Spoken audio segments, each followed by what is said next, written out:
Hey guys, welcome back to the channel. This is Bobde and welcome to Developers Zone. And now today is going to be a tutorial about how to use Appwrite, and we'll be creating a very simple to-do application for this. So we'll get a hands-on and see how Appwrite works.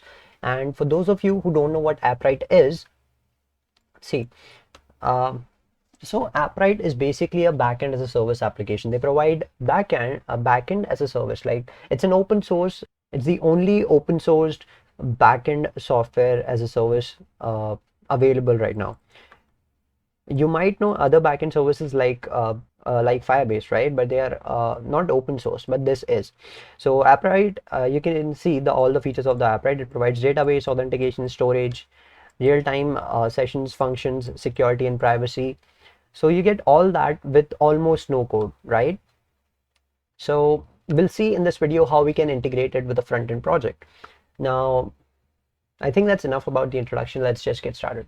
Let's take a look at what is the project that we'll be building. So this is the UI, the login page. It's very simple, and we have a sign up and a login page. If I sign up a new user, let's say test new at, or just test new as a name, then I provide test new at test.com, a password, and then sign up.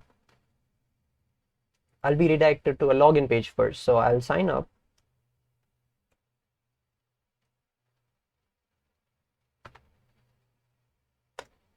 Now we'll see that we are redirected to this profile page, right? You'll see that it changes to the profile route. And here we can create a model pops up when you click on the start writing. And here you can add your to-dos. You can give a description, but for now let's just keep it to null. And you'll see that it shows that to do right here. You have all these sections, all active, completed, clear, completed, right? And let's just create some other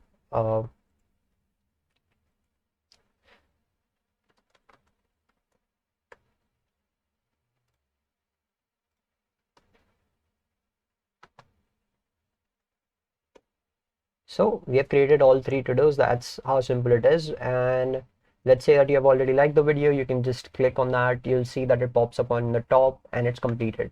And below that, you can just navigate. We can filter out the active to-dos and the completed to-dos separately. And you can just clear out all the completed by using a clear completed.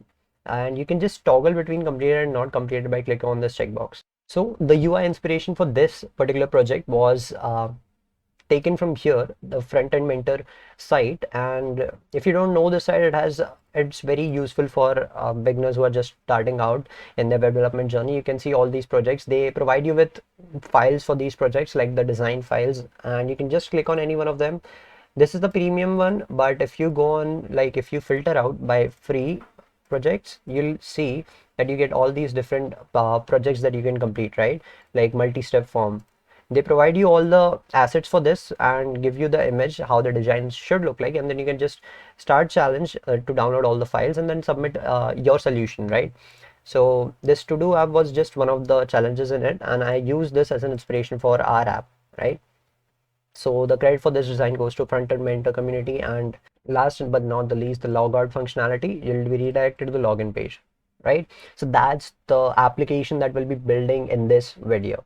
All right, so let's get started. So this is my project directory. I am in the Appwrite folder, and here I'll create a new project, right? I'll open my editor. You can choose editor of your choice. I just use VS Code because I prefer it. Now, here we'll open a terminal and create a new project, right? So we'll write npm create react app, and let's just name it to do demo, to do Appwrite. So for those of you who have never built React, I would suggest you watch. I'm sorry, I'm going to use npx and that should work. For those of you who haven't used React before, I would suggest that you go and watch my tutorial on React. I have a 1-hour video on the basics of React, and only because I think React is a prerequisite for this. I'll also be creating a video where you can directly integrate this backend Appwrite into a simple HTML site as well. But for now, this is going to be a React project. So I do believe it's necessary that you know React, right? Let's wait for this to install and we'll come back to it. Now, You'll see that our React project is completed. I'll just open it in another video. So I'll just do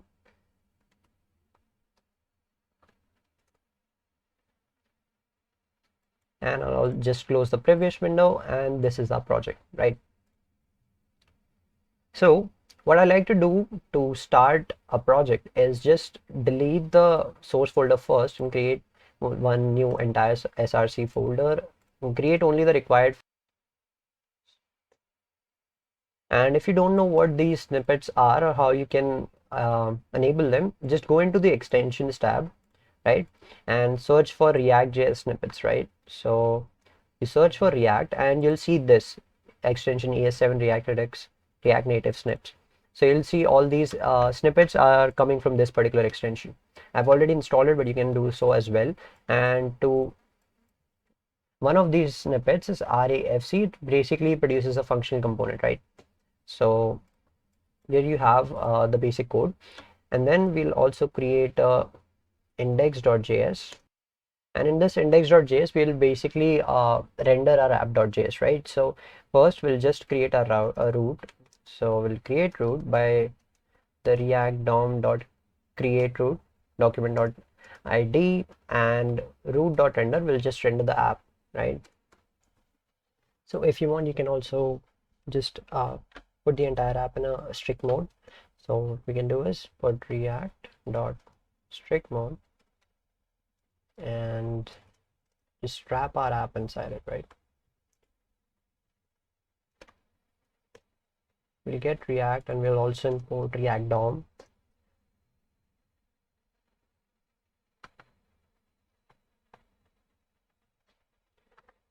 So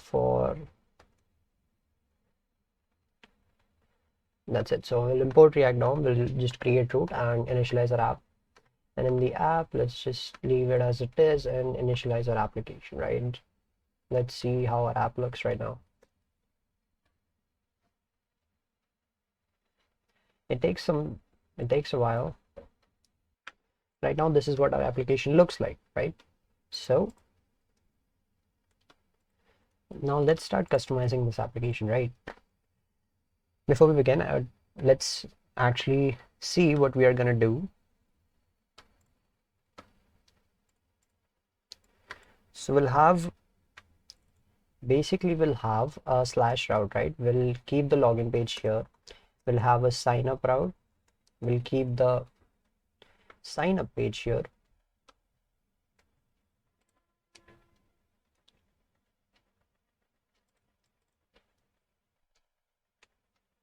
The sign up page, and then we'll have the profile page, right?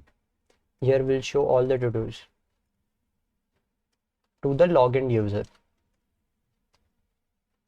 right? So these are the only 3 routes that we'll require in our application. So let's just set up all these routes, and to create each of these pages we'll need some components, right? So what we'll need is, first we'll need a login component, a sign up, then we'll also need in the profile page, we'll need the profile component. Inside that though, we'll also need the to-dos list, and then we'll need a footer. You see, in the original app we had that all active and completed. That footer, we'll have that separately, or rather we'll just keep it in the profile page directly. The to-dos form, the modal that popped up, so to-do form, basically the modal that we saw. So I think that's it for all the components that we'll need. Now let's set up all this in React, right? Open the Appwrite Docs, and in the Appwrite for web, we'll go for Appwrite for web since we are creating a web application. In that, we'll see that we can just install npm install Appwrite and start with it, right? So we'll copy this, we'll paste it and run to install the Appwrite package, right? Other than Appwrite, what we'll need is, for routing purposes, we'll install React Router DOM, right? And other than this, we'll also be using Tailwind in our project. So we'll initialize it as a Tailwind project, If you don't know how to initialize a Tailwind project, you can just look at the documentation for this. You can just search for Tailwind docs installation, and here you will find that, okay, first you have to do this. We'll just copy, do it as it says, and paste it.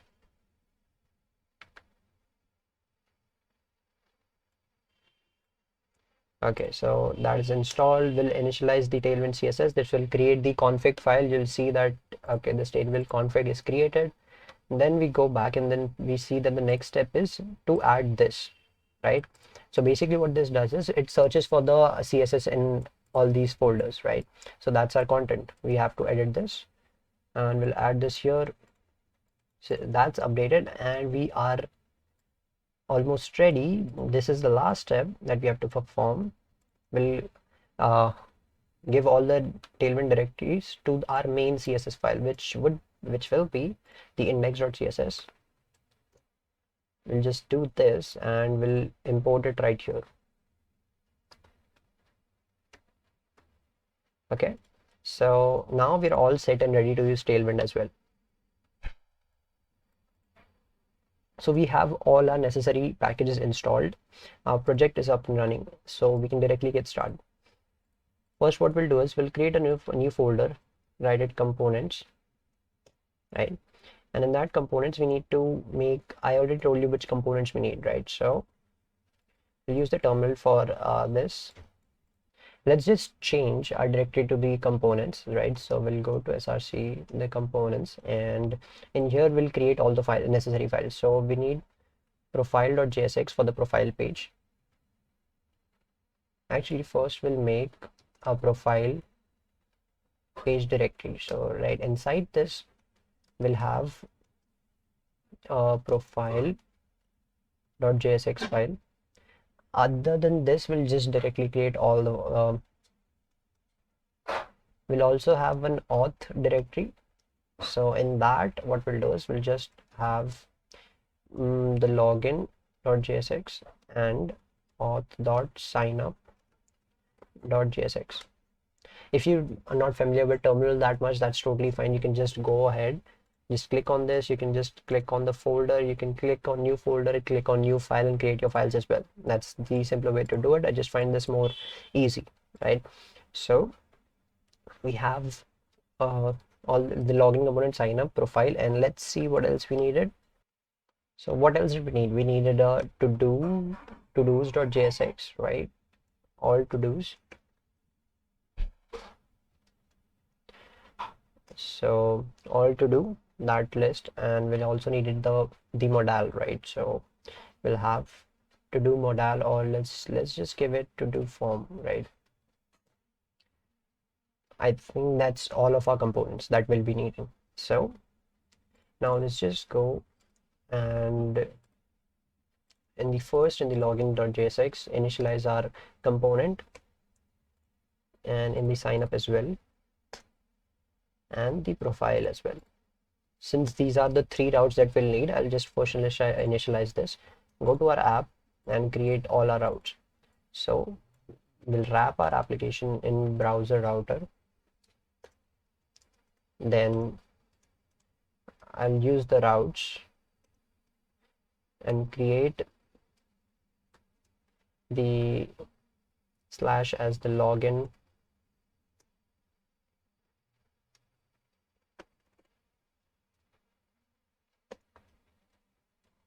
I'll also just give this. I'll import routes and route. So we are all set, and I'll just change this to sign up and switch it to sign up component. The next will be the profile, and I'll also change the route. We can give exact if we want, but I don't think that's going to make much of a difference. So that's it. That's all the three routes. That's all the three components that we'll be needing. Let's just check how this looks right now. So this is the login page. Then if we go to sign up, we should see sign up. There we go. And if we go to profile, we will see profile. So everything is working. Our routes are perfect. Now all we have to do is create components, right? So let's first create our login page, since it's our basic home page, right?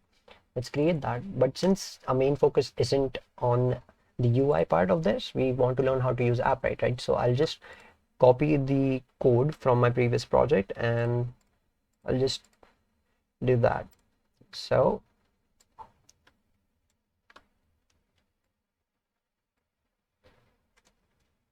I'll have this initial div which will cover the entire body, and inside this I'll have the form, the login form, right? This will be the login form. In that login form we want the heading first, so we'll just give it a heading of login user.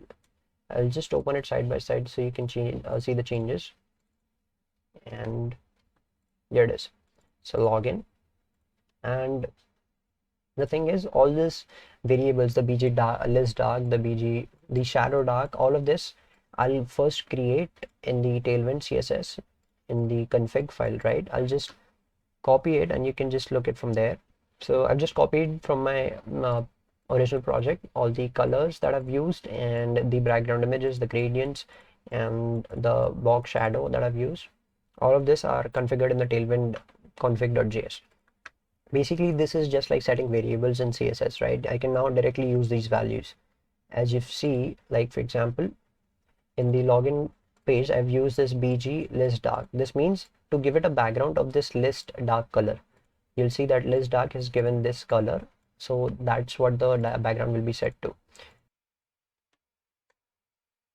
So this is how our login page looks like. So you'll see all these changes are being applied. This is our login page.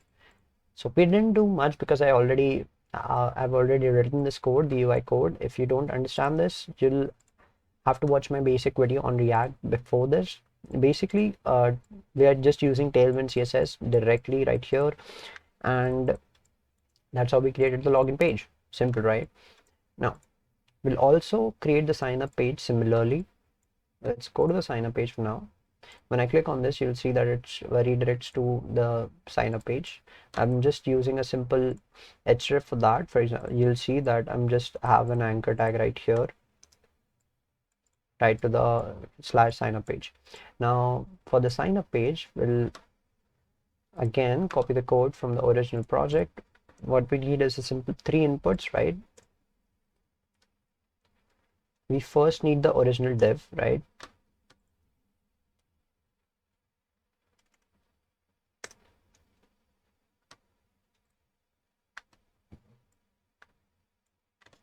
Like in login page, we had the original div. Inside that div, we have the form, right?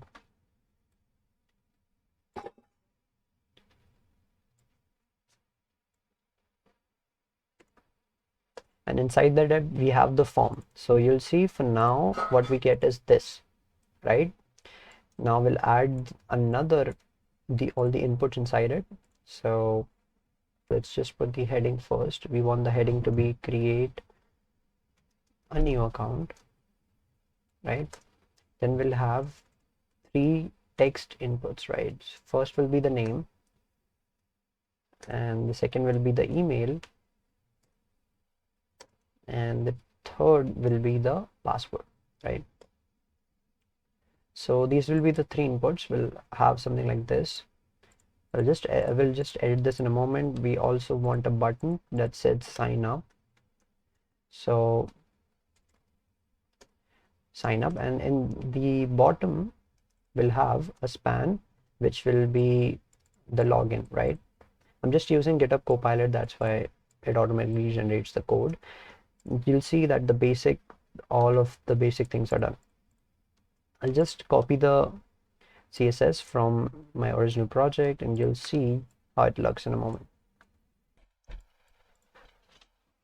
So I've given the CSS classes for all of the inputs and the h1 as well. Let's see how the site looks. You'll see that it looks something like this. So I think everything is ready. We also want to give styling to the span. So I'll just edit this by.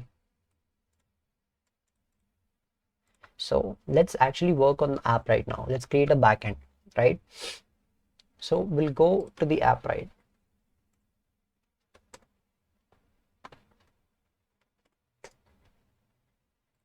you'll have, this is the site. We'll click on get started. You'll see if you don't have an account, just create a new account, but I already have one, so I'll just log in. So I've already logged into the Appwrite console, and you'll see something like this. If it's your first project, you'll directly have the you'll see a create first project direct input window, right? For now, a new project, I'll give it the name React to do demo or React to do tutorial, right? I'll create it, and that's it. So you'll see that this is the dashboard for our Appwrite project, and you'll see we have different for integration. We have different platforms: a web app, a Flutter app, Android app. We also have API keys and webhooks. But for now, we'll only be needing the web app, right? We'll give it a name to do React app, and the host name for now we'll just give the local host. If you deploy it to Versal app, Netlify, or Gitpod.io, you can just give that. But for now, that's all we want. You see, it gives us all this stuff. We already have installed this app, right? But this is important. We need to import client from Appwrite.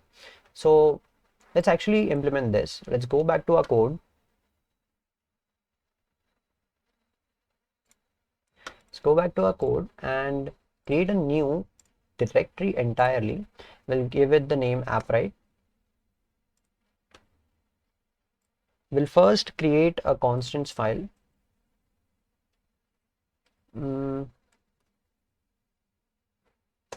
And this will just define every constant that we'll require. We'll need the project ID.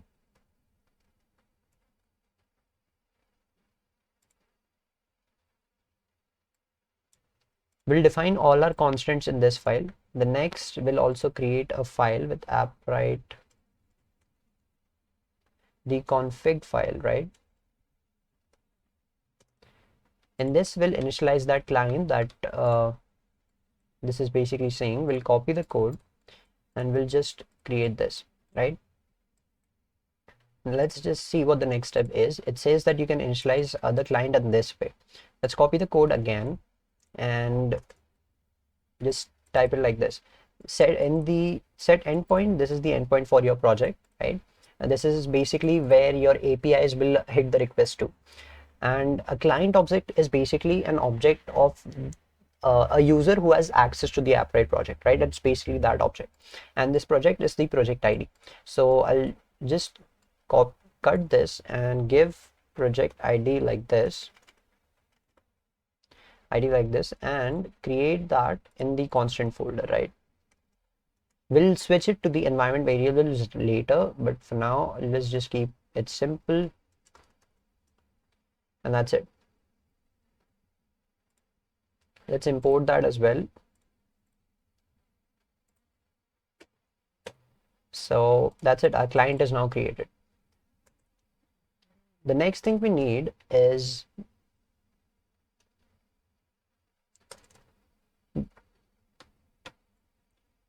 let's see what the next step is. So that's basically it. We needed to create the client, and then you see this is the overview of our project, right? And we have the authentication, we have the databases, the storage, the functions. For now, we'll only be using the databases and authentication. In auth section, you'll see the users that we register will be shown here.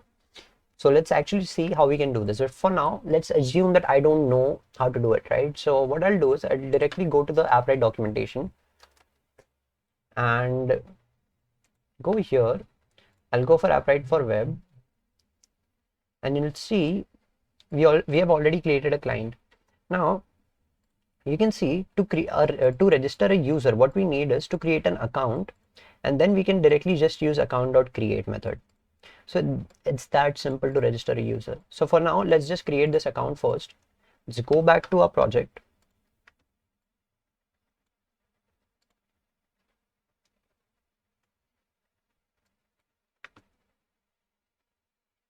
And here, let's just write const account, new account client, and it's imported from Appwrite, and export account as well.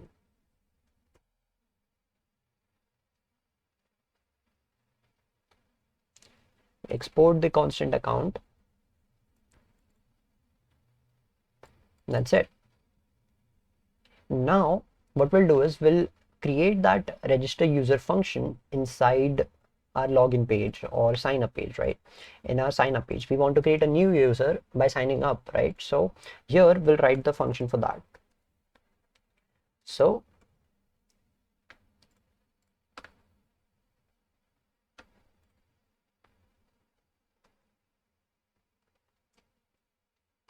we'll create a method called sign up user, and we'll just do this, right? If we see the documentation, we see that we have to use account.create. That's a promise. So then we use the then and catch basically the then method to handle the asynchronous nature, right? So we'll do the same thing, and you'll see that to create an account, what we need is the email, the password, and the name of the user. And you'll see the id.unique. So basically what this id.unique does is it creates a unique ID for that particular document, right? For that particular user. So we'll go back to our code and let's just create a promise and new promise entirely. So I'll just give const promise and I'll create account. I'll get that from the Appwrite config that I created. I'll just write create, and you'll see that I'm already getting this recommendations, but let's not use this. First I need from id.this, I need the unique. I want to create that unique ID, and then I want the email, the password, and the name. You can see that VS Code also provides the parameters that we need, right? So you can have that. And where will we get this email, password, and name from? From our sign up form, right? So let's create a state variable that handles all these variables. So we'll write, so we'll just write something like this, and let's import useState. That's it. So we'll have this user which will have name, email, and password. We'll be using all that in this sign up form. And here let's to access the email, we'll have user.email. Similarly, we'll have user.password and user.name, right? So this will create a new account for us. And what we want is to use after this promise is resolved, we want to log out the response. So yeah, this will be the success, and in case of error, we want to log out the error, right? So that's it. That's how we'll sign up a new user. And when do we want to call this method? When this form that we created is submitted. So we'll give that, we'll create a form on submit handler, right? So on submit, we want to sign up the user, right? We want to sign up user, and since we don't want the page to refresh, we'll just pass in e.prevent default, and that's it. So this will create a new user for us. Let's see how it works. Let's see if it works, right? We'll go to our sign up page, we'll open our console, and let's see.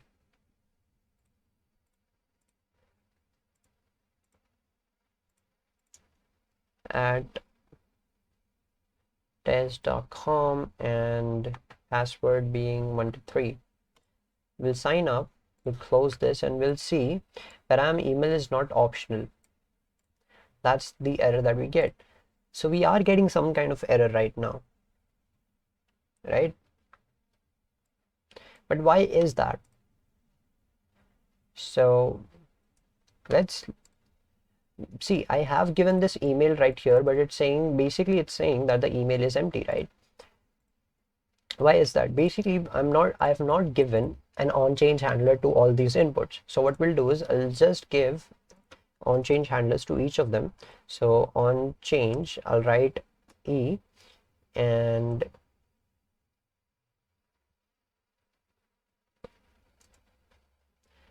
I'll just write set username e.target.value. I'll just give this on change to each of the three inputs. I can just create a function, but let's just do this for now. So yeah, this will handle all of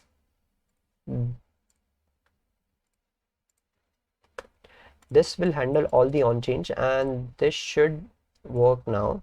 Let's see. I'll just create test. I'll create test one.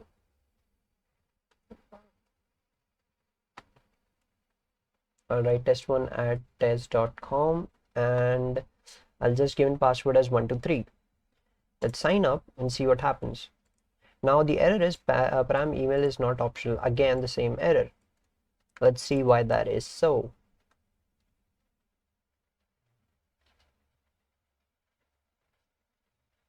Okay, so I've just copied the name from all of them, copied name in all of them. I'll just have to change this to email and this to password. So this is how you have to work, right? You have to debug your code as you go. Now, if I click on sign up, let's see what we get. Okay, wait a minute. I'll just rerun. I'll say test one. I want test one at test.com and password to be 123. I sign up, and invalid password. Password must be at least 8 characters. So that's the error right now, but it's not exactly an error. It's a validation that Appwrite provides, right? We can show it in below the input box in the after this password. We can just create a error kind of a thing in red, and we can just show password should be at least 8 characters. But well, we don't want to do validation right now. I'll just give I'll just create a longer password 123 123 123. If I sign up, you'll see now it successfully registers, right? Created ad email, and you'll see that response is being logged out. And if we go at the log in the app, right, you'll see that a new user test one is created. So that's how easy it is to register a user, right? So now we are getting a sign up user, right? But after this sign up, we want the user to go to the login page, right? So we'll give this right here. After this promise is resolved, don't just log out the response. Or actually, don't log out the response. Just navigate to the login page, right? To the home page, right? That's our login page. And just give it navigate and create the navigate button on top, right? The navigate object, sorry. So we'll just import it from React Router DOM, and that's it. Use navigation. Our users, so after successfully signing up, we want to navigate to the login page, right? So let's create a new user, test2, and we want test2 at test.com. We'll just give the password as 123 123 123. We'll sign up, and you'll see after successfully signing up, it redirects to the login page, right? So now what we want to do is create. So now let's go on to the next thing. Now that we are on the login page, we want to log in the user, right? We have already created a new user. Now we want to log in that user. So what we can do is, here also we'll need the first we'll need the user, right? Since we have two fields, we have two of these fields, right? The email and the password. So we need both of them, right? So we'll create a state variable again, and we'll initialize the value to empty email and password to be empty as well. We'll also give in the on change handler. This time we'll just do it at the start, on change, and I'll just give, we don't need this, I believe.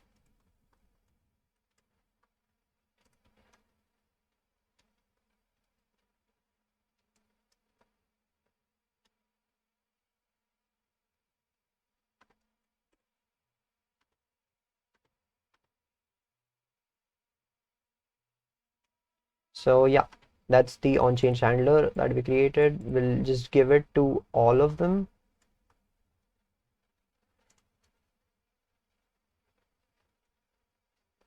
We'll just give this on change handler to both the password field as well, and that's it. We'll have the email and password now. Now let's create our login user function, right? Again, since we are going to submit the form, we want to prevent default. We don't want to refresh the page. And in the form, we want to have on submit, we want to run login user. It's that simple. Now, let's actually see how we can log in a user, right? So let's open the docs again. Let's go to the docs and we'll see, we'll open the Appwrite documentation, and in the account section, we'll just see how we can create an email session, right? Since our user is basically signing up with an email, we need the email and password. And the next thing is, you'll see on the right side, it basically gives the code for this. It says that we want to create an email session. We want to use a function create email session, and we'll give in the username and the password, the email and the password, and we'll create a session for us. And that after it creates a session, the user is basically logged in, right? So let's see. Let's actually just copy the code. So let's actually just copy this promise right here, and I'll just directly copy the code. That's how easy it is. Just read the documentation, you'll find most of the answers right there. And this account is something that we have already created. We'll just import it, account from Appwrite config, right? And we don't need a unique ID this time. We just need email and password from the user that we created dot password. So that's it. We'll have a session with this. We'll create a session, and basically, like think about it logically. We created a promise. In that account, we created a email session, right? After we create this session, after creating a successful session, we want to log in, right? We want to log in the user, and what happens when we log in? We want to navigate to the profile page, right? Profile page, and we want to create a navigate object or navigate hook. And we'll just use this here. So that's it. We'll just log out the error. Otherwise, we'll just log in and show the profile page. That's how we can log in the user. Let's see how this works. You have it right here, login, and I'll just open the console. I'll go to the applications. Here, I'll show you. In the session storage right now, we have nothing. In the local storage, we have nothing, right? And in the cookies, again, we have nothing. But let's say we log in. Since the site is not responsive, I know it looks kind of weird in this view, but for now, let's just bear with it. Test.com, and in password, we'll just give 123, 123, 123. And when I click login, let's see what happens. Nothing. So let's see what the error is. Invalid email, value must be a valid email address. Okay.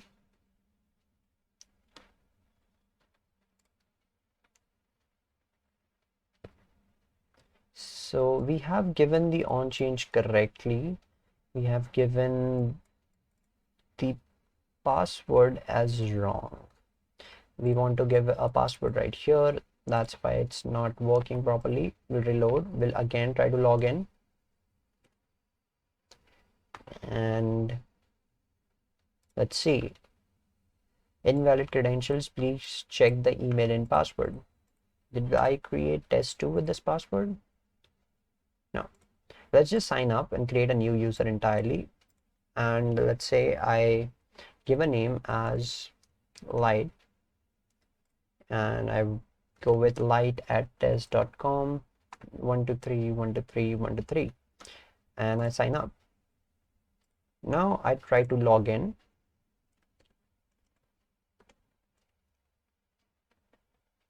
One to three, 123, 123 again. You'll see that I'm redirected to the profile page. The session is logged out. The device name, the client type, the client name, and everything else as well, the providers as well. Now, and you can also see in the application part, you'll see that in the local store, a cookie fallback is created. Not only that, a cookie fallback is created in the application, right? So this basically means a session is now created and a cookie is created for that. So yeah, so now your user is logged in. What we can do is show that user in the profile page. So let's go to the profile page, and in that, let's just get the user first. How do we get the user, right? That's a question. Again, we'll go to the documentation. We'll just see this. We find the get account, and you'll see that we can just directly click on account.get method to get a response. We'll just copy this code, and again, we'll create a variable to store the user details, right? And we'll import the use state. We'll just set it to empty for now,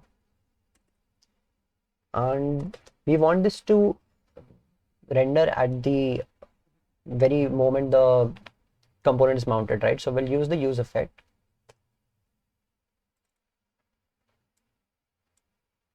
and we'll just copy the code here.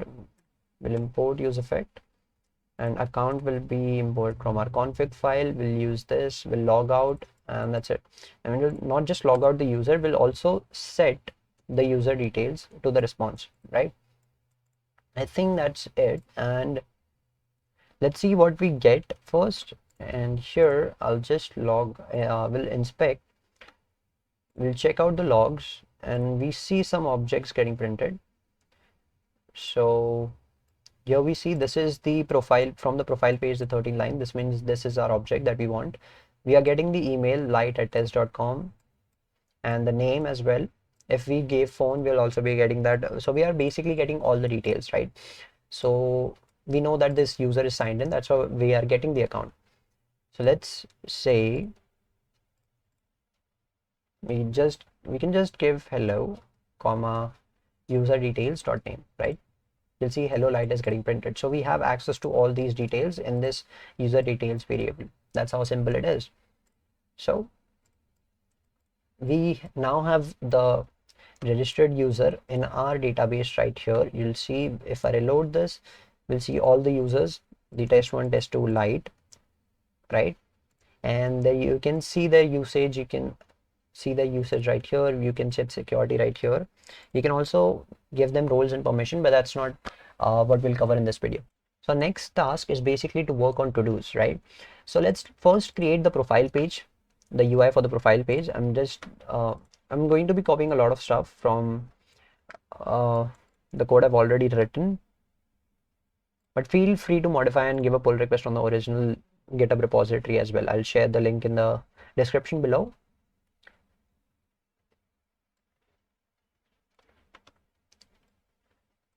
First, let's just give our div the full height of the container of the device, right?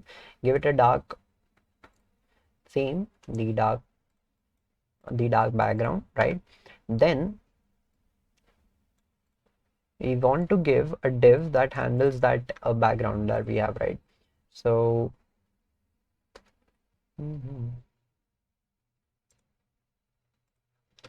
now I'm also copying and pasting the images that I've used in the src folder so that this error is gone.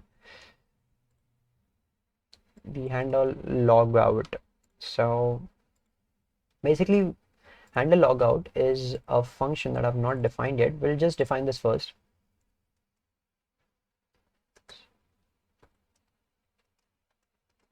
So in this function, what happens basically is, you see, we created the email session, right? We want to delete this session. That's how simple it is.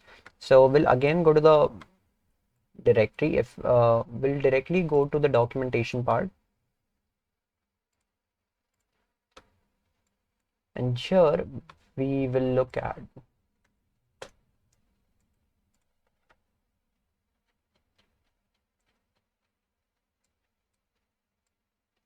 we'll just directly look at the delete part.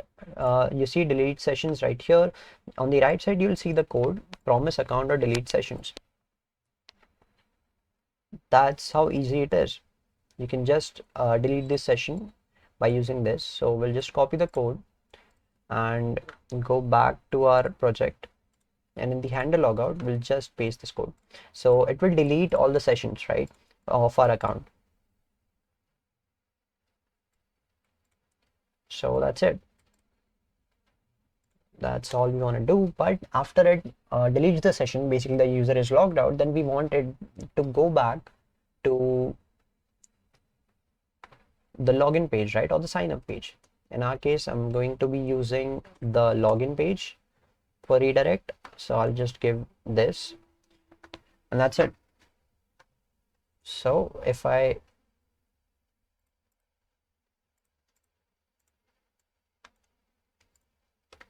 go back and see here, we'll see now that we have this, and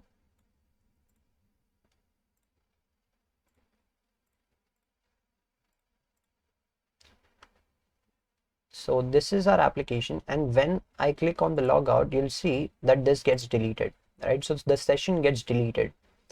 So that is how our logout functionality works. It's that simple. So again, let's log in.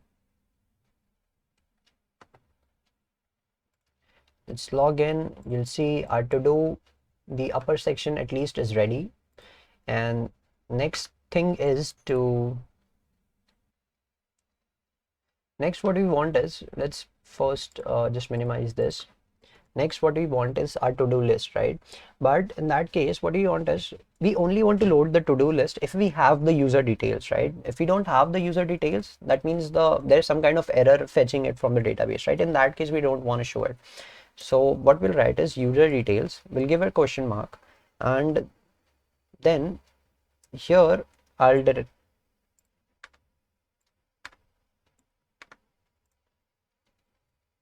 have this div. And if this is not true, that means the user details, if the user details come empty, in that case, what I'm going to do is I'll just given please log in to see the profile.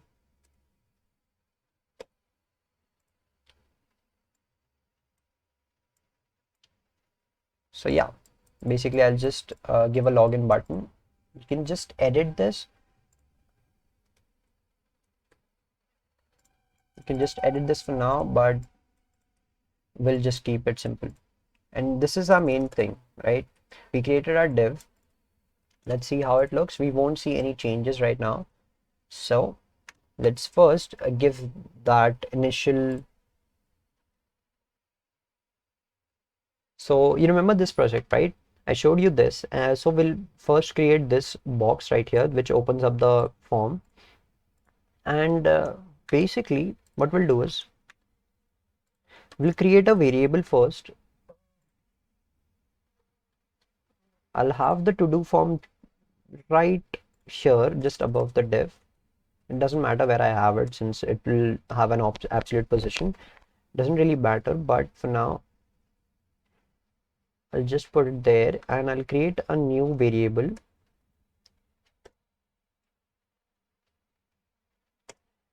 I'll give it a name.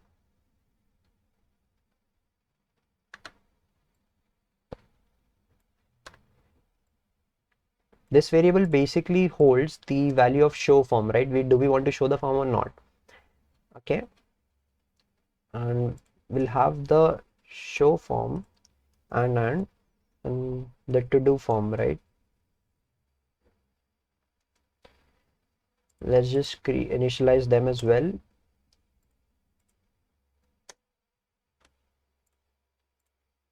So there we go. Only if this show form is true will the to do form be loaded, right? So if I for now we'll see that nothing gets loaded, but if I set this to true, you'll see. Actually, since the text is black, I believe you won't be able to see it either way.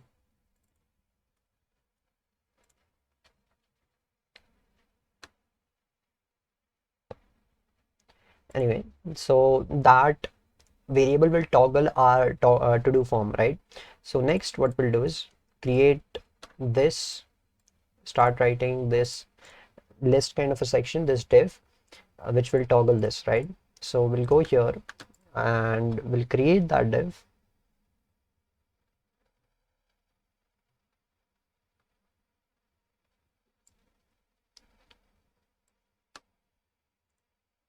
Directly copying and pasting the code, you see directly that it is showing right here. When I click on this, you'll see that this to do form is getting printed right here, and since you see hello light is also getting printed, we want to remove that as well. And to do form, we will give it a CSS and place it absolute. So let's go back and make the necessary changes. We'll remove this, and with regards to do form, let's set up that first. And for this model, I've written some custom CSS. So I'll just create a new file. We'll just copy the CSS file right here. We'll paste it and import it here as styles. Import styles from this. So that's it. And also, since it's going to be a form, we'll have a to do, right? So I'll create a state variable to do, and in this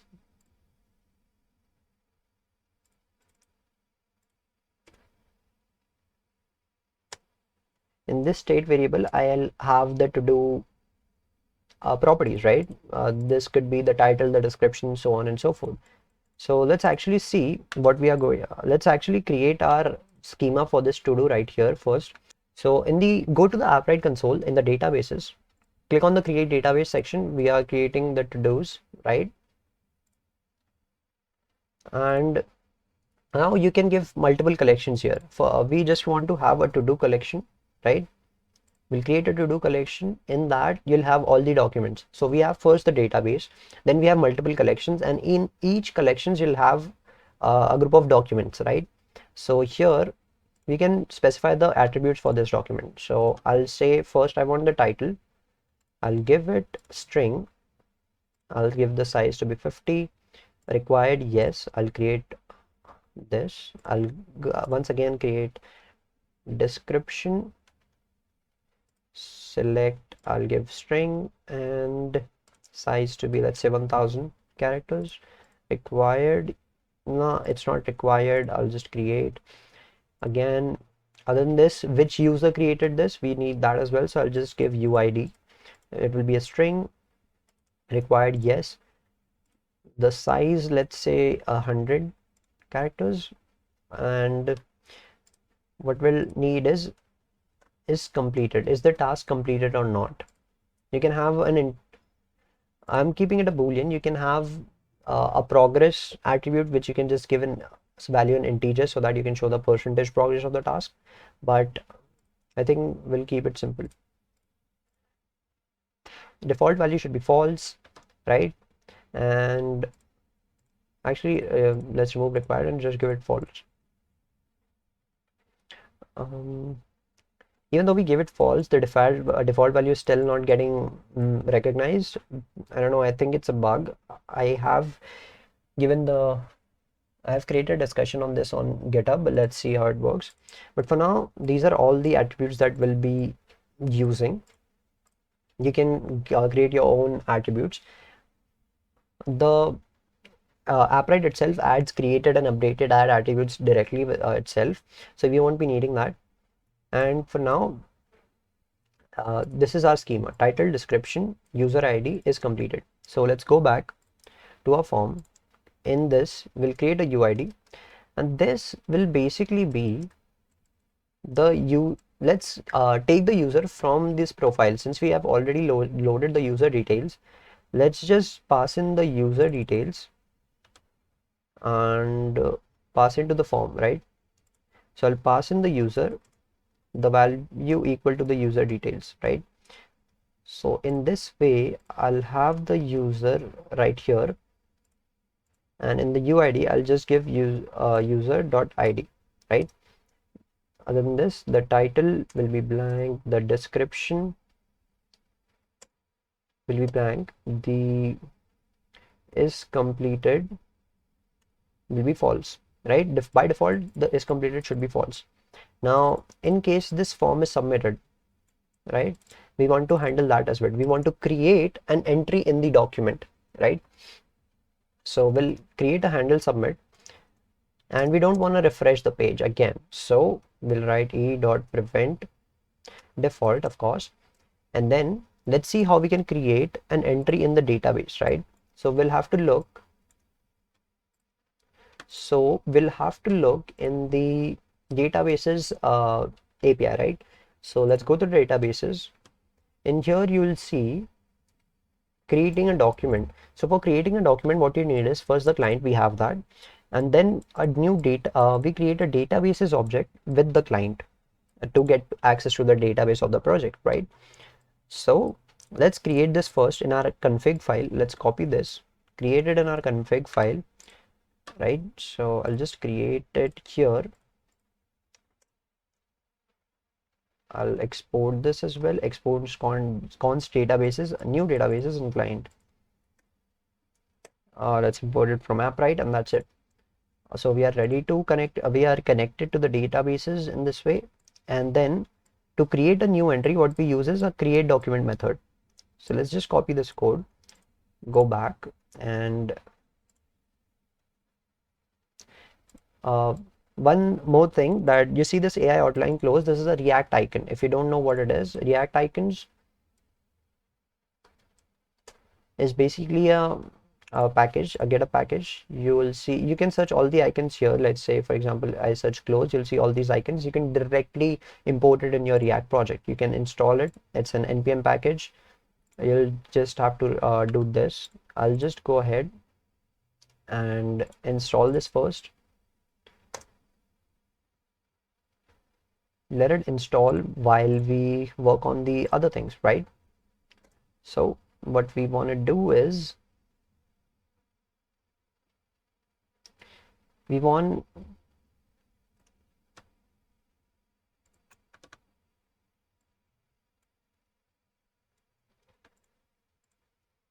so that's the code that we copied from there. We use the create document method. If you forget how to use this, just go back to the documentation, or you can just directly read in the VS Code as well. We want the database ID, the collection ID, and the document ID as well. Since we are creating a new document, this document ID should be a new ID completely. So we'll use the id.unique method to create that ID, right? This ID will come from Appwrite, and here we'll just pass in our to do, right? The data, the to do. In the database and collection ID, I'll just pass in, I think we already have the database ID. In here, when we go to the Appwrite in the constants, we only have the project ID. So let's create two more variables.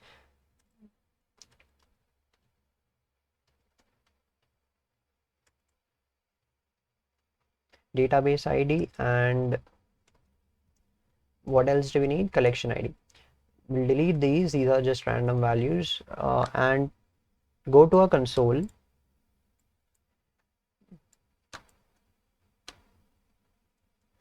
We'll go back to our console, and in this we'll see we have a collection ID right here. We'll copy that, and we'll also look at the database ID here.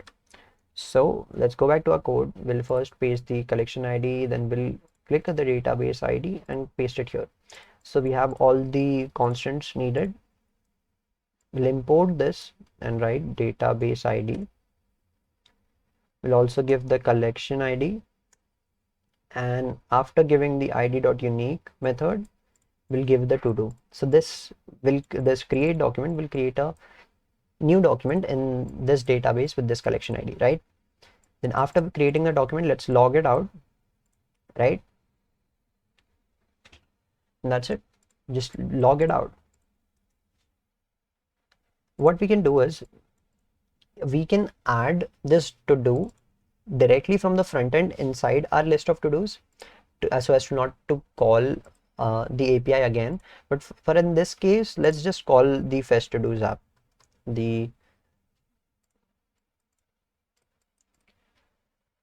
So this will basically create a new document, right? That's how simple it is to create a document. Let's actually see if this is working or not. But before that, we have some errors that we want to fix. Let's say this is some.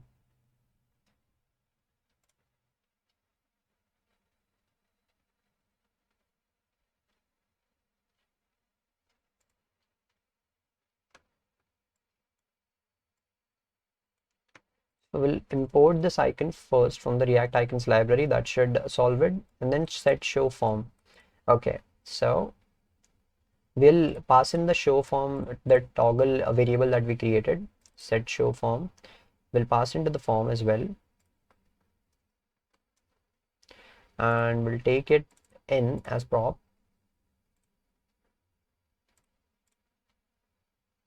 We'll take it in as a prop, and when the user clicks on this close icon, we want to close this model, right? We want to not show that form, right? So we'll switch it to false, and then the set to do method, right?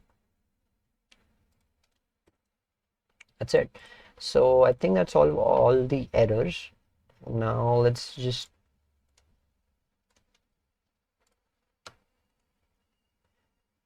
jump in and see what kind of errors we are facing. Nothing yet. We see that once we click, the toggle is working perfectly fine. The form is getting loaded.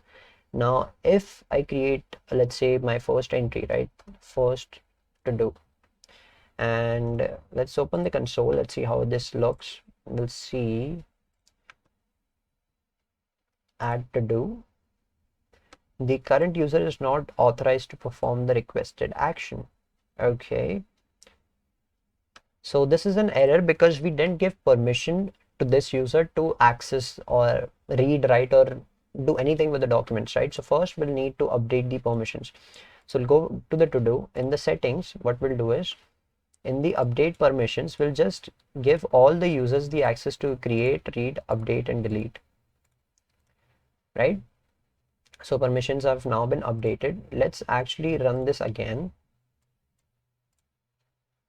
Now let's create my first to do, and when I press add to do, you'll see now this is successful. We don't get an error. We'll get the database ID, permissions, description is completed, title, UID, and everything else. The document is successfully created. Now let's go to the console and check if it really is there or not. Let's reload this, go to the documents, and you'll see my first to do entry is created, right? So that is how simple it is to create a document. So now that we know how to create this, but here's the thing. When I clicked on this add to do, I also, after creation of that, I also want to close this model, right? So let's do that. So what we'll do is after handle submit, in this, don't just log out the response, set show form to false as well, right? So this will do just the thing we need. Let's say my second to do right here, my second to do, I'll click on add to do. You'll see the modal is closed and this is printed, right? My second to do. If we go to the database, you'll see that a new collection is created. Now, the next thing definitely is to fetch these collections, these to-dos from our database, right? And show it on our front end. So let's fetch these, right? Let's go to the documentation, see how we can fetch these. So list documents or get documents, right? Get a list of all the users' documents in a given collection. You can use the query parameters to filter your results. We also have a get document by its unique ID. This endpoint response returns a JSON object with the document data. If you want to get a single document with the unique ID, you'll use the get document method. You see, I also don't remember all these methods, right? I just refer to the documentation all the time. And if you want all the documentation at the same time, you want to fetch all the documentation, that's what we need right now. We'll use the list method, right? So list documents is the method. Let's just copy this again and go here in our code and in the to-do section. So Let's in the profile. Let's go in the profile section and create a fetch to dos function.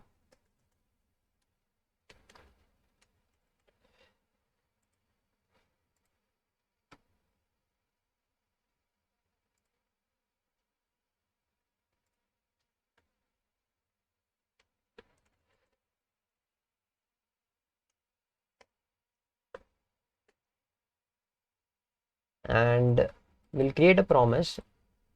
We'll import the database. We'll give in the database and collection ID that we already have as constants.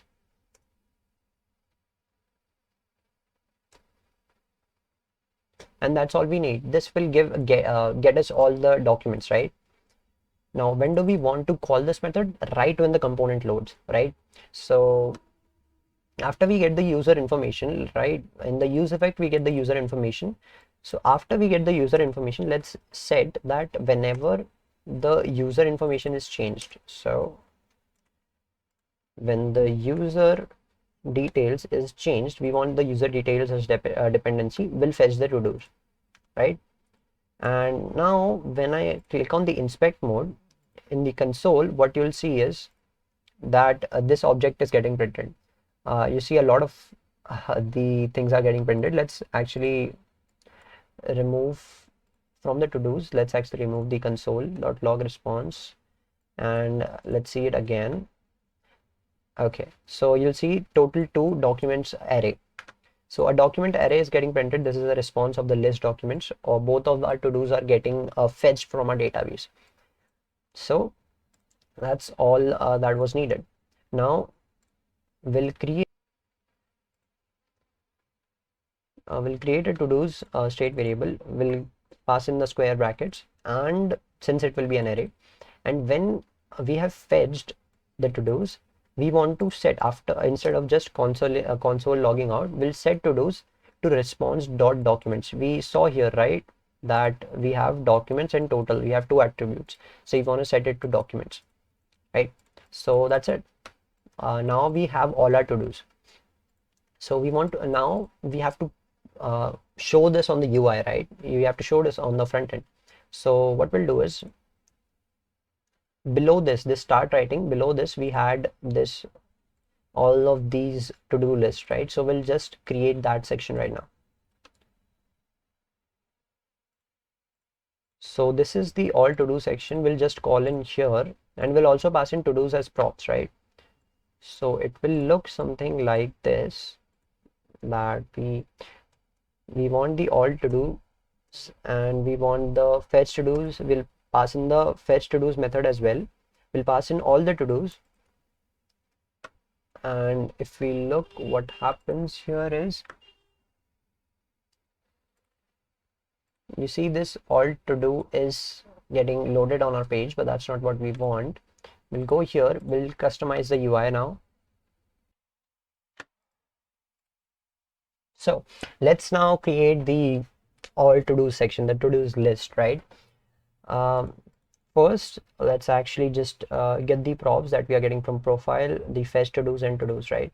The fetch to do's method and the to do's, right?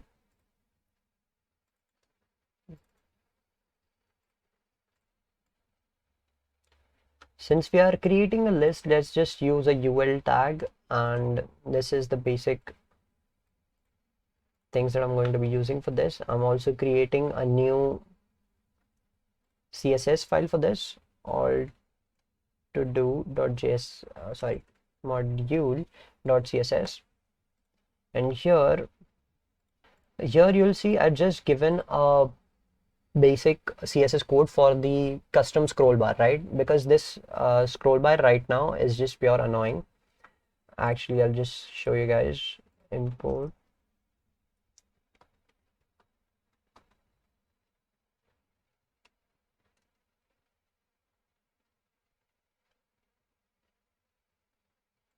Okay, now, but first we'll map all the to-dos, right?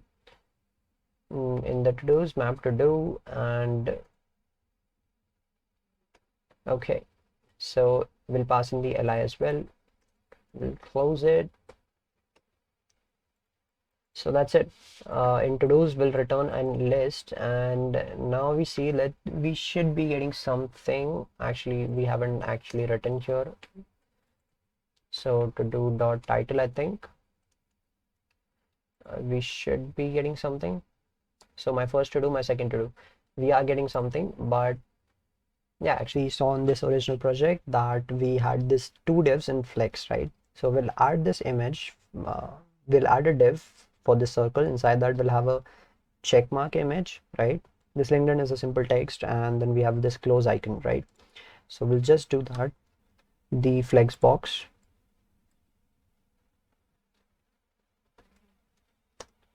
and that will have this the checkbox that we have. Like for example, if I don't do this, this will basically add a circle, right? This check is the check icon SVG, and I've imported and given this here. I'll remove this on click for now. You'll see that these circles are now getting printed. This is basically this div that I've added. I've given it a rounded full and a border, right? That's why it's getting a border and it's rounded. So this to do is also checking if that to do is complete or not. If it is complete, then it's showing that check mark image. So if I revert this, you'll see that the check mark is now getting printed, right? You can also revert this as well to see the gradient that comes in, right? So that is basically the CSS that we'll need for the checkbox. Then we'll have the title, right? So for that, we'll just use a simple paragraph tag. I'll add it right here. Not in this, it should be below below this div, right? This div is just for the icon. So here I'll add this, and you'll see, yeah, that's the title and the checkbox. The next thing is the close, right? So above this li tag, the last thing we want is the close icon, right? So we'll just have that. We'll remove the on click for now. I'll just import this from React icons. And now if we see, we have, so you'll see we have all our basic layouts. Now, remember I imported this CSS that I created custom. If I don't do this, what happens is you'll see that on the right side, you'll get this default scroll, which is not something that feels like a good UI, right? So that's why I've customized this scrolling bar as well. So these are all our to-dos. The next thing we want to do is we want to first update the to-do, change the is completed to completed when I click on this, right? And when I click on this close, I want to delete the document. So for this, let's go first to this documentation, and let's search for let's search for updating a document. So we have update document. In this, we'll see const promise database.update document. Update a document by its unique ID. Using the pass method, you can pass only specific fields. So you only need to pass fields that you're changing, right? So I'll just copy this, and in our code, we'll create two methods. First will be delete to do, but we won't need the ID since we already have a to do in this li section. So we basically need to create a function for changing this completed, right? So basically we want to toggle this. So let's just name it toggle completed, and we'll pass in the to do. And now we want to update the document, right? So we'll just paste the code that we copied. So in the database document, we want to delete document database and collection ID. We pass in the to do, not delete document. I actually by mistake copied the code for delete document. What we want is update, right? So I'll just delete this and paste this.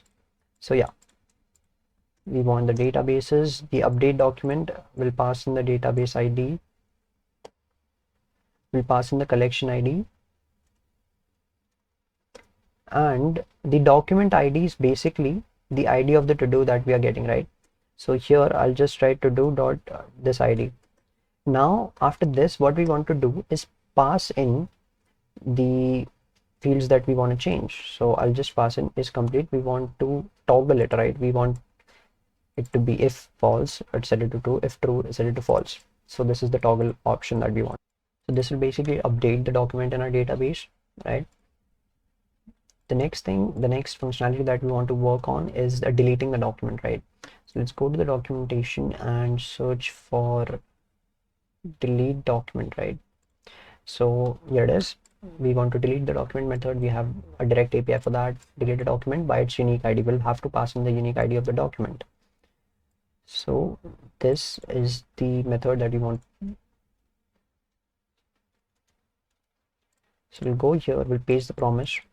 In the promise we have the delete document. In there we'll pass in the database ID, the collection ID, and the document ID, which is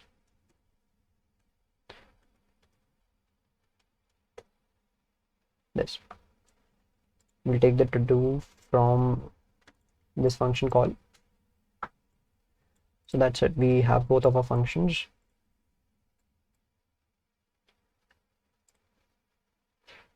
We'll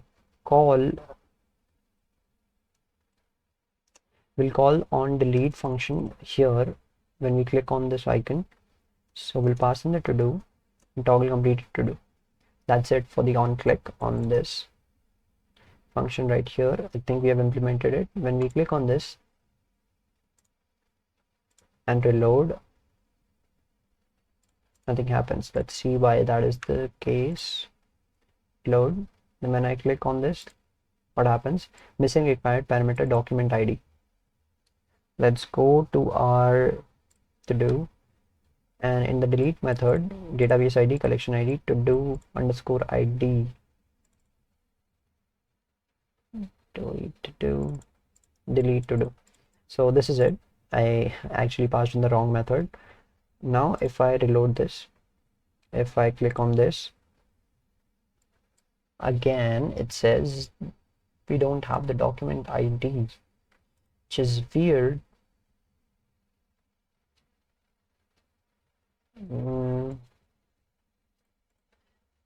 Database ID, we are giving the collection ID, we are giving the database ID, the collection ID, then the document ID as well, right?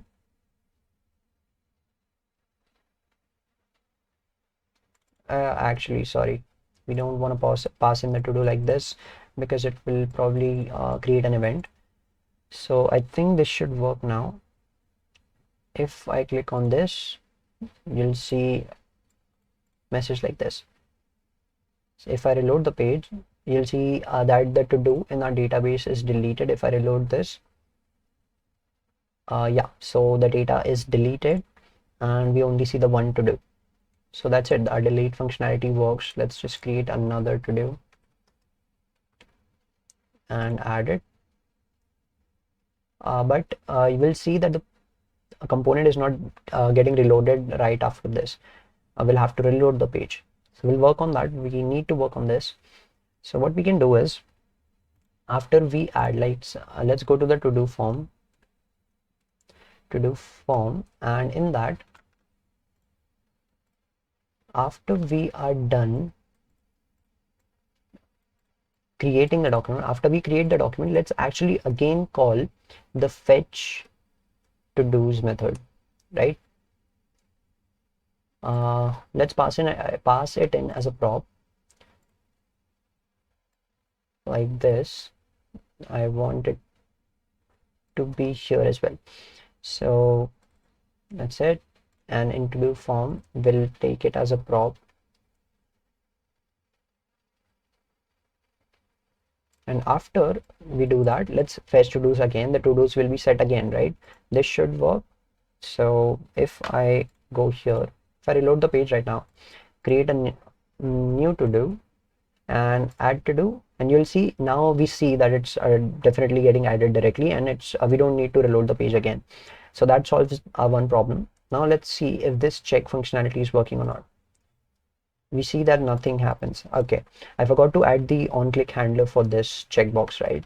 So let's go to all to do. In the checkbox, which is here, this div right here, we want to add an on-click handler on this, and the handler will be toggle completed and to do, right? So this toggle completed method, we already written the logic for this, and this should work.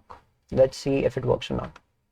So if I click on this, we see invalid document structure, unknown attribute is complete. So when I go here, you'll see is completed is the attribute. So that's something that I wrote wrong. Is completed and is completed, I think. I don't know. Let's go to the profile and see the to-dos in there in the to-do form. Sorry, is completed. So I have given it's completed here.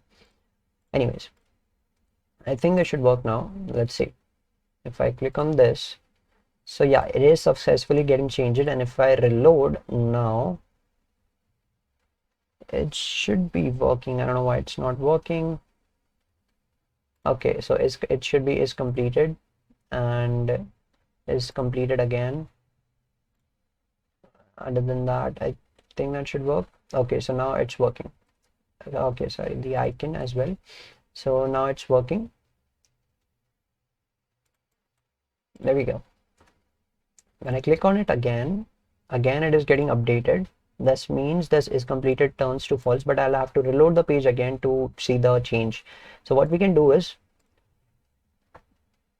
one thing that we can do is change the to-dos on the backend here and show that change the to-dos on the front end right here in the copy that we have in this to-dos variable. Just change that copy and show it to the user, and on the backend update it later. That's one thing that we could do. But for now, let's just keep it, let's keep all of them to the API. Let's make API calls for all of this. So what we'll do is use this fetch to-dos method and call it after the toggle, right? After the toggle completed, we'll call the fetch to-dos method, and even after delete to do, we'll call in the fetch to-dos method. So if I delete now, you'll see that we don't need to reload. We automatically see the update. If I click on this, you'll see that after a while, since it's an API call, it takes a while, but we see the response and we see the changes live, right? We don't need to reload the page again and again. So that's it. Everything is working. We'll create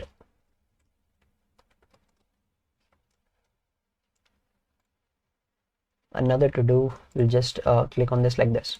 Now the another thing right now is that all of the users can access these to-dos. For example, let's log out and log in as another user.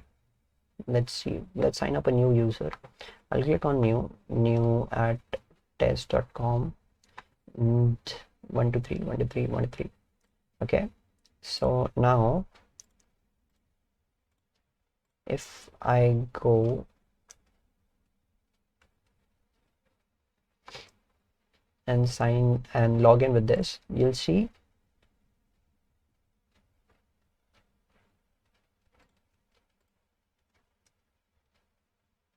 so if I log in with this, you'll see that I'm still able to see all these three to-dos that another user created. So all of the users are now getting access to this. We don't want that. So we could update the permission to give only a specific user the access to edit and update certain documents, but that would be too complex right now. Instead, what we'll do is just query out or filter out the documents that this particular user has created. So first, let's create a document from this user, some documents. So new user to do 1, add to do, and new user 2 to do 2. So these two methods have been created by this user, right? Now what we'll do is we'll go to we'll go in our code, and in the fetch to do's option that we are creating, the fetch to do's call that we are making, we'll go there and we'll pass in some queries, right? So let's suppose I don't know how to pass in queries. Again, we'll go to the documentation, we'll search, we'll look for queries, and you'll see the queries are right here. You'll see all these different types of queries: query.select, query.equal. You pass in the attribute and compare it with the value. You see all of these queries, right? Order ascending, order descending, and so on. Now we have building queries. How we can use these queries, right? So database.list documents, we did it right now, but we can pass in the queries as a string, right? As a list of strings. So let's just do this right here. Let's say we want query.equal. We want the UID to be equal to the ID of the user that is logged in. So let's just do that. So we'll go here in the fetch to do's. Let's open this side by side, and in the fetch to do's, let's create a string array of strings. So we'll write the query from Appwrite and dot equal. We'll pass in the attribute and value, right? So I want the UID to be equal to user details and the $/ID. So this is what we want. If I reload this, you'll see cannot read properties of reading at.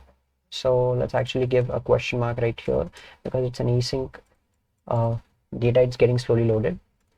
Now in inspect, we'll see the error that we are facing. Since we are not getting anything, we might have some kind of an error. So you'll see index not found UID. So basically this you're getting this error because we have not created an index for this particular document.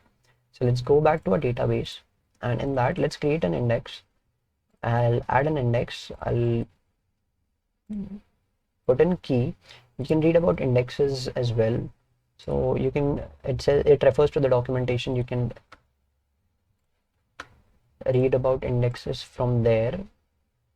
So we have three types: key, the plain index to allow queries. So to allow queries, we have to create a key. Then we have unique indexes to disallow duplicates, and the full text for searching or filtering. We'll use this when we create a search query. Anyway, so for now, like for example, if we want a functionality to search the to-dos, we can create an index full text, and it will be helpful for using the search query method, right? So for now, let's just create the plain index, the key index, right? So we'll use key, and we want to only use UID right now in the descending order. Let's say I'll create. So we have created the UID, and if we reload the site again, we see that the errors are removed. Now if we look at our app, we'll see only the two tasks that we created with the new users, only that are getting shown. So this is how you can use queries with Appwrite. And remember the functionalities that I implemented here: the active, the completed, all of these are getting these functionalities are basically using such queries. In this active query, what we are using is we are just giving a query of is completed equal to false, and this we are giving a query of the completed equals to true.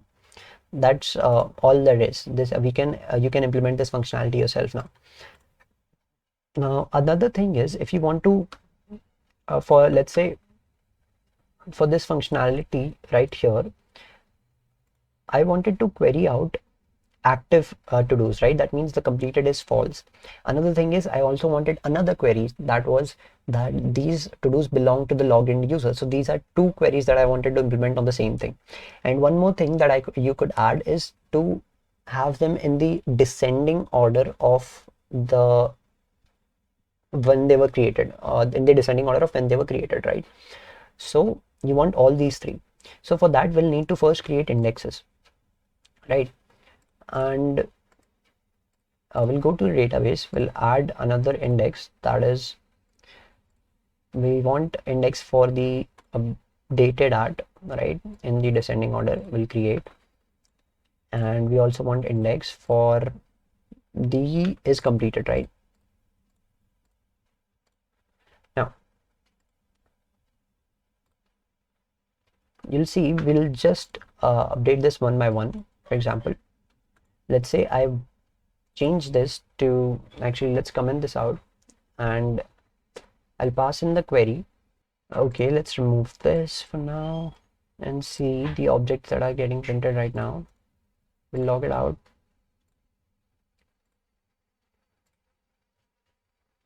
Inside these,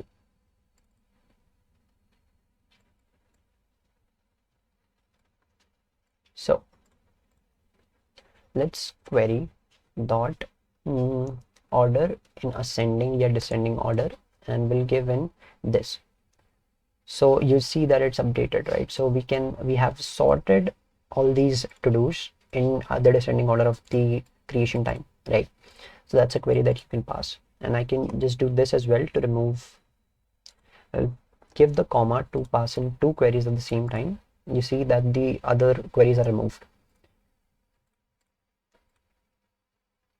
I can also create a query where I write, first I want the to-dos from one single user, the logged in user. Then I want to arrange them in the descending order of when they were created, and I only want the completed to-dos, right? This functionality right here, this completed, this is what these are the three queries that it's using. So is completed, and the value I want it to be true. Yes, so I want it to be true. You'll see nothing gets printed. Let's see what the console logs out. Index not found, UID is completed. So the problem here is we are using two equals and we are passing two attributes, right? UID and is completed. So that's why it's taking them together. So we need to create a new index with both of these attributes combined. So here I'll create a new index, index 3, and key. I'll give in the UID in the descending and add attribute, and I'll also give in the is completed. Now when I go back to the React app, I reload the site, you'll see that the error is removed, and now only the completed is getting printed, which is in the descending order of created, and is the to do from the user that is logged in.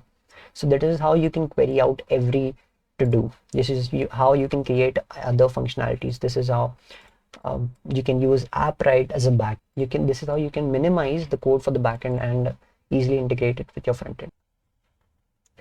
So that's it, guys. That's it for this video.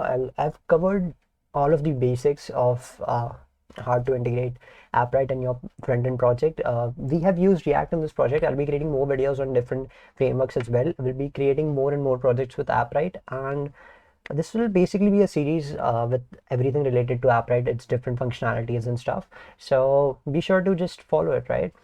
And these are the links. Like, this is my GitHub repo. I'll share all these links in the description below. This is the deployed this is the deployed application, and this right here is the blog post that I created for this particular project. You can just take a look if you want to. And again, Appwrite, the software we use right now, right? So if you want, you can just give them a star on GitHub right here. And I think that's it for this video. I really hope that you find something useful in this video. Keep learning, keep building, and I'll see you guys next time. Bye bye.